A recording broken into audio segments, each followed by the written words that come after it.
Hello and welcome again to Forever Blues, your go-to podcast for all things Birmingham City with myself, Neil Moxley, and my co-host, Colin Tattum. Today we're looking forward to the game against Leicester City at the King Power Stadium, which is the next stop on Blues Championship schedule on Friday night. Cole, we're coming off the back of obviously the Port Vale game. I think obviously Chris Davies will compartmentalise that and move on to the next game. And we just wondered really what your thoughts were on basically the likely team lineup and approach as we go to King Power. Yeah, I think obviously there was the 10 changes in midweek. I think he'll go back to what I think we all consider to be his preferred starting 11. The team basically from Oxford and Blackburn. A few players were rested midweek, didn't see any action for that very reason, for the 3-game week and playing a cup match, and then 72 hours later having a big game that's going to be live on the TV as well. So I think we will see the normal Blues, if you want to call it that. Obviously with decent options coming off the bench, and it'll be a fascinating game because I'm not quite sure what to make of Leicester City, because obviously it's quite an unsettling time for them. Obviously a lot of their players are up for grabs and they're going to have to sell for financial reasons, and they as we've seen, they have done this week. It's whereas I think we'll know what sort of Blues team's going to be out there. I'm not sure if we can accurately predict how Leicester will line up and who they'll go with. Yeah, I mean, just looking at the teams that I fielded, from Charlton and Preston, they were completely different lineup, completely different makeup in terms of, the quality of personnel. Really, I mean, if you look at the likes of El Canouse, Justin, both of them, I don't think Canouse did actually, but certainly James Justin featured at Preston. I think there was likely to be, I think there was 3 or 4 changes at the Valley to that side, and it had a really youthful look about it. Is it Jerry Monger and Lewis Page were brought in to play, both teenagers. Leicester I know a little bit about the Leicester situation. They've got considerable issues with FFP, as you've touched upon. The word is on the street that they won't be able, well, they will be able to get players in. They won't be able to spend a lot on transfer fees. So they are a little bit hamstrung in that respect. At the moment, they're basically clawing money back in left, right and centre where they can. I don't expect El Canouse to feature. The game comes 3 days before the closure of the transfer window. Or the game will be on Friday night and the window closes at 7 p.m. on Monday. So I don't really think he'll feature if there's a £32.5 million deal with Crystal Palace to be done. To be honest, I won't risk him. James Justin's obviously another one who's gone to Leeds United. So I mean, I do think that it will be a Leicester team, probably that we haven't seen much of before in terms of the quality of it. With the greatest of respects, Leicester have probably held, the upper hand when they've played Blues in terms of recently, and we'll touch on that in a second.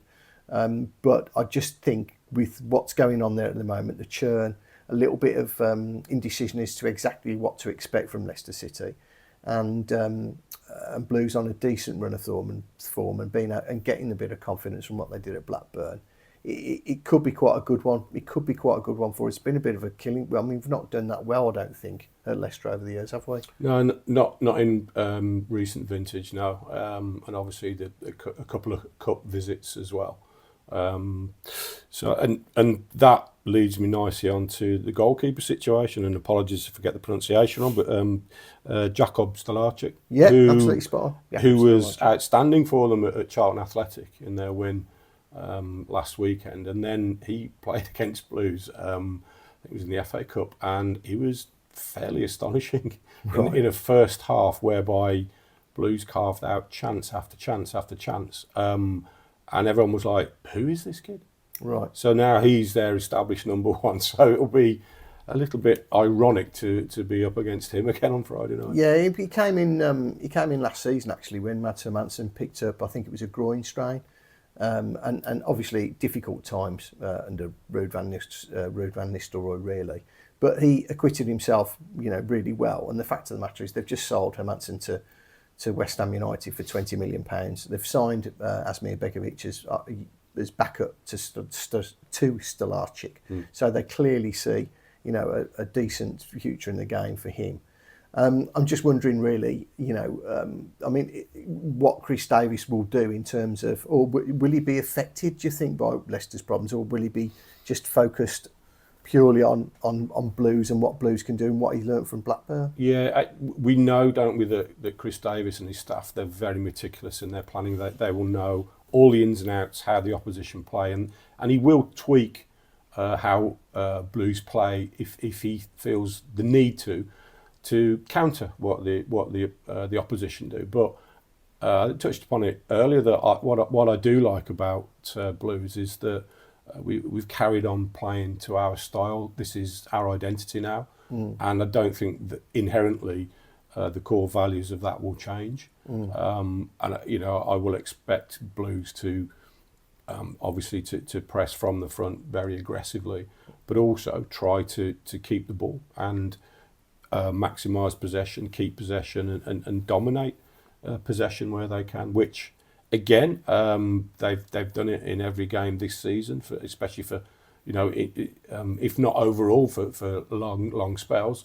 And this will be an interesting one into much big crowd. There's going to be a cracking atmosphere. So can Blues do that and take the sting out of take that out of the equation? Yeah. So I'd imagine Blues to be the Blues that we know. There might be one or two tweaks here and there, and he might change things with his substitutions. But I don't think we're gonna see anything dramatically, left field from the team. Yeah, it will be a return to the king power for Demarai Gray.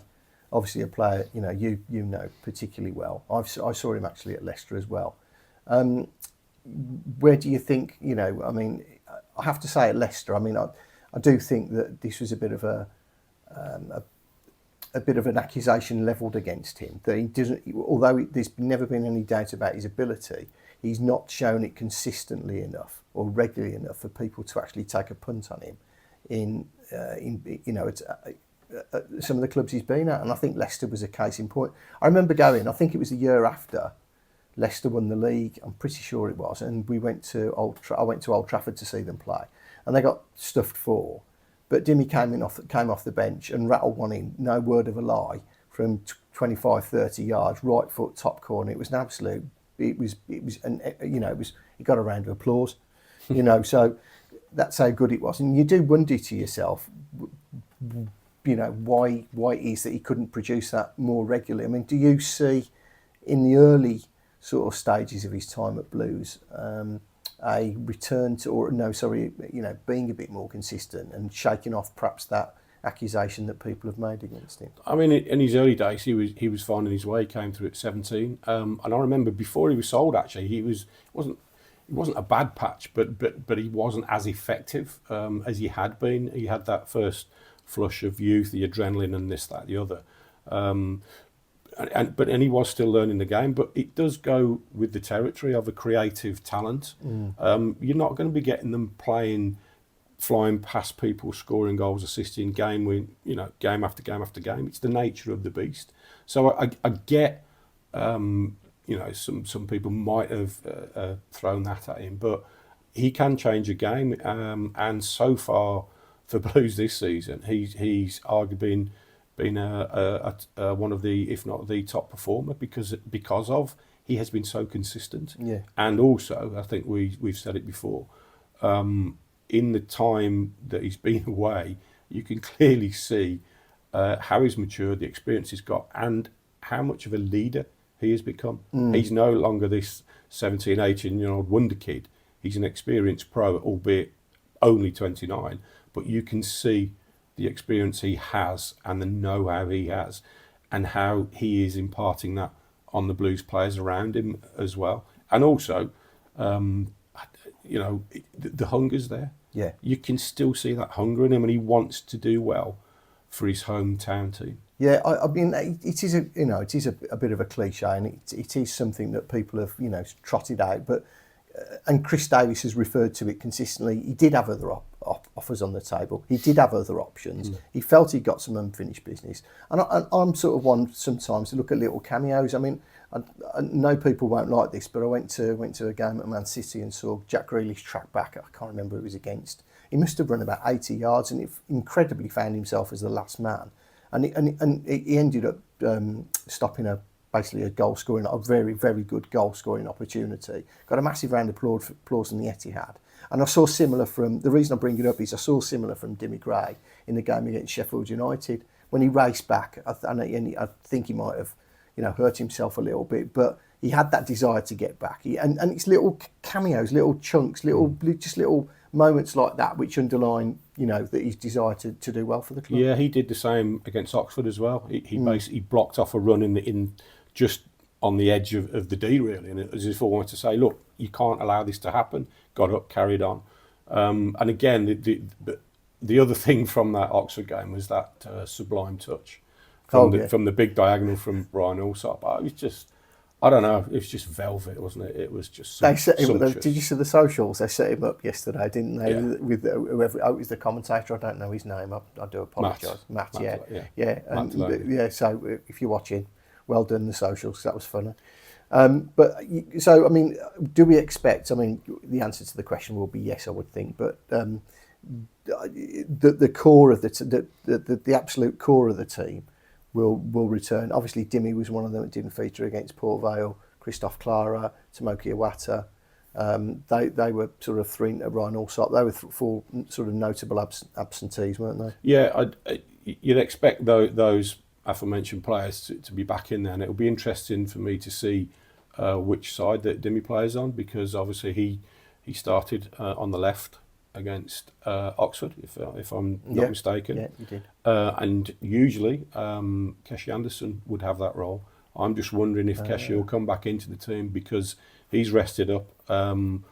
He's not after this past week, and what he gives you, especially away from home in terms of that work rate, that defensive strength as well. Whether Alex Cochrane is going to play left back, I'm not sure. Obviously, he came back as a substitute in midweek. And if Ethan Laird carries on at starting left back, maybe you might want Keshi in front of him as a bit of extra protection away from home in such a big game. So that's another interesting one for me, where Dimmy will actually play. But as we said, I don't think it necessarily matters. He is probably better coming in off the left onto his right foot, as we saw last week. But a player of his calibre, if you've got him on the pitch, you've got a better chance of winning than you haven't. Yeah, I mean, just I forgot. Apologies to Keshi because I forgot. I didn't mention his absence, against Port Vale. But he I have to say, he has slightly surprised me. Both, I thought his stickability last year, and obviously in a team that's winning every week. But there was question marks against him, and I thought he was arguably man of the match against Ipswich Town. I thought he played really well. I thought the amount of industry and effort he put in was highly commendable. And I think he's answered, whether or not he can kick on to the Premier League, well, that's not a question for another day if we get there with him. But I think he's really sort of found a home for himself and found a role for himself. And do you know what? I think Chris Davis actually quite likes him. Oh, 100%. And he's gone very much under the radar because he's not a flashy type, if you want. And he will put the hard yards in. I agree with you against Ipswich. I thought he was outstanding. And last season as well, a lot of the stats would tell you that he was constantly on Blues' winning side, and he would make important contributions to those wins. So from a statistical standpoint, the numbers all add up as well. And what you see when you watch him, what he gives the team, he's a valuable player. Every team needs a player like him almost. Yeah. You know what you're going to get. He's very consistent, and he'll run as we saw that Ipswich Town game. He gave everything. Yeah. And that's why I just think he'll be. I just have a feeling. I don't know. That's why I think he'll be back involved on Friday night. Yeah, I think one of the things that absolutely works in his favour is that Chris Davis can trust him. I think every Blues fan seen the structure of the team, but for it to work, everybody's got to do the bit. Now, fullbacks tracking runners, midfielders tracking runners, fair enough. But wide players tracking runners, he's like the absolute nirvana. It's the absolute, it's what everybody wants, isn't it? And he gives you that, doesn't he? He doesn't shirk that. He does the dirty work going back towards his own goal. And I think, it's the hardest job in football. Yeah. That to be honest with you. And what I like about Keshi Anderson, that he basically came on trial for the Blues in the pre-season, and sometimes it's a bit phony, whereas trialists will bust a gut. They probably are desperate to get a contract, so they'll play above themselves, and once they've got that contract, they might go back to a level that you may have expected. But he's just kicked on. He's just got better and better, and as you said, he is literally Mr. Reliability for Blues.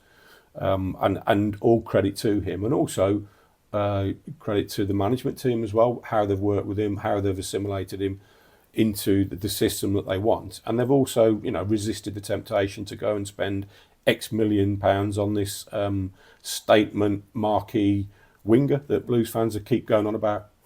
Sometimes you've got to look at the squad. It's a very strong squad with one or two additions there. It'll get even stronger. So sometimes I think everybody wants more. Sometimes have a look what's already there and what you can work with and how you can improve what's already there. Yeah. Which, as you mentioned, we're coming up to the transfer window. So Chris Davis, I'm assuming he's still looking to, as he says, finish off the squad, isn't he? So what are your thoughts on that? Yeah, I mean, just a feeling from a couple of soundings, I had last night that I think they need to get some players out.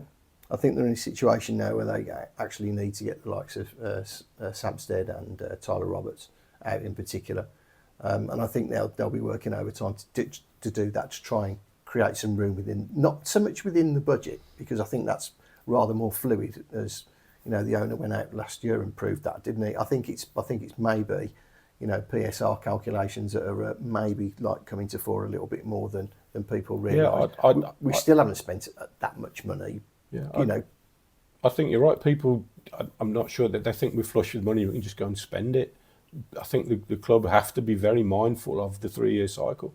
Yeah, definitely. Dropping that money that on Jay Stansfield last season was an eye-opener, but I'd be surprised if we did that again. I don't think there's necessarily a need to either. No, I mean, it was interesting last year. There was a little bit of a blowback from the club, to the likes of the press and to the likes of me, sort of saying, well, hang on a minute, if you can take the Stansfield money out of the equation, our net spend last summer was £2.5 million. Now, I know Blues did go over and try to peg, whether or not they left people like Bealey. I know he signed a new contract, but I think that was more to do with bringing his money up to the Championship level rather than having a drop down in League One. So I know that they did that, and I know that they had the same sort of playing budget in terms of money to spend on wages. But for a net spend of £2.5 million to get 18 players out and 17 players in, or whatever they shifted round, was a massive churn. And Stansfield got grabbed the headlines. I just felt there were a little bit. It was I'm not going to say it was all too easy for people to say, "Oh, Blues had just bought the boy out of the Championship." Yes, they bought a very big player. Yes, it was a statement signing, but it was a bit. People accuse me in particular of being a lazy journalist. Well, yeah, I'm not massively happy with that one, to be honest. But I just felt it in this instance, it was a bit of a lazy comparison, mate. Yeah. I mean, I don't know what you're expecting ahead of the deadline, but I'm not expecting like 3-4 in or anything like that. Like you said, I think there is an onus that the club do have to start moving players out as well, because also you've got players who are clogging up and are not going anywhere. So you need to try to get a return on them. They're not going to be used. They're not playing, and also you need to try to sort of generate some funds as well. It's a balancing act, isn't it? And I think. We're not privy totally to the ins and outs, but I think there's an awareness there that can't go mad. No, can't go mad, and you wouldn't want to, because you're just bringing problems for yourself down the line. Yeah, I mean, I actually expect them to try and sort out the hybrid left centre back, left back sort of position that I know they've been trying to sort. Potentially an attacker. But I mean, what they've tried to do this summer is they've attempted to get people in that can fit anywhere across the front line. So they've got some sort of changes that they can make, effective changes. So if they need some, they feel that need a Lewis Kumas, down the left, or a Dimmy on the right, or to swap Dimmy over to the left and try Kyogo behind Stanza or Stanza behind Coke, whatever it is, that they've got a degree of flexibility. Flexibility and versatility, isn't it, in those front areas? Definitely they've looked to address that, and the solid core of that back four and maybe the sort of pivot in front, that's the starting point, isn't it? But at the top end, I think, as we said, that's what they've been looking to do, to give them more options, which you do need. You need goals from every avenue, and the more options you do have, once people settle down and bed in, then hopefully, that'll come to fruition. Yeah, last sort of question before we just basically on the team that you might play. What $64,000 question about the left back? What do you think he'll do with respect? Because Ethan Laird's played pretty well, hasn't he? He's been the catalyst. I mean, he made the goal against Oxford as well. Made the goal. Was a catalyst for the fight back against Blackburn Rovers. Alex Cochrane's fit. I'm just wondering what your thoughts were. It's difficult to see Ethan getting ahead of Bright. Say Samuel, I think, has been outstanding as well early doors. Where do you see that? That is a real teaser, isn't it? Because obviously Alex Cochrane came back in midweek, so clearly he's he's fit. So does he carry on with what normally works? He's starting. Gives. And he's talked about it himself, hasn't he, the manager, about the balance down that left-hand side. Having a natural left footer does make a difference. So I don't know. I don't know. I don't know. I just have a gut feeling he may carry on with Ethan Laird.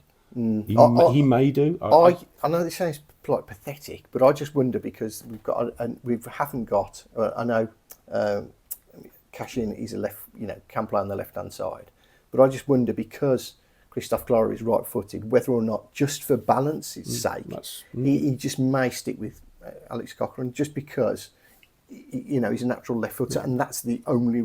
And I hate to say that might be the defining thing, but it may come down to that in the final. It's the balance and the passing angles, isn't it? And so on. So it could be, but again, it's football, isn't it? It's one of these conundrums which gets us all talking and gives managers headaches, I guess, keeps them up at night. Yeah, absolutely. Right, well, I think that wraps it up for the latest edition of Forever Blues. I'd like to thank Colin Tattum, my co-host, and also say thanks to our sponsors, Davison's Law, AMG Logistics, Bewdley Spirits, and Drain Tech. Thanks very much for joining us. Don't forget to like, follow and subscribe, and we'll see you again, hopefully, next time.